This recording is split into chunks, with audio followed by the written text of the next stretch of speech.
ఈ ఫోటోలో కనిపిస్తున్న వాచ్ చూసారా? చూడ్డానికి ఐస్ ముక్కలా భలే ఉంది కదా!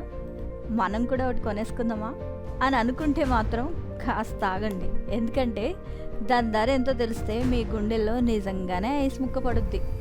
అనంత్ అంబానీ ధరించిన ఈ చేతి గడియారం ఖరీదు 22 కోట్ల పైమాటే అంట.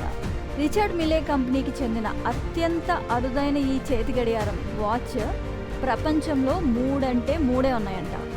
ప్రపంచంలోని అత్యంత ధనవంతుల్లో ఒకరైన ముఖేష్ అంబానీ కుమారుడు అనంత్ దగ్గర వాటిల్లో ఒకటి ఉంది. ఇటీవల ఓ కార్యక్రమంలో అనంత్ ఈ గడియారంతో కనిపించారు. ఓ ఇన్స్టాగ్రామ్ పేజ్ ఈ చేతి గడియారం వివరాలను పోస్ట్ చేయడంతో అనంత్ టైం కూడా చాలా కాస్ట్లీ బ్రో అని నెటిజన్లు కామెంట్లు చేస్తున్నారు. ఇదే కాదు, కోట్ల విలువ చేసే వేరు కంపెనీలకు చెందిన మరికొన్ని వాచ్లు కూడా అనంత్ అంబానీ దగ్గర ఉన్నాయంట.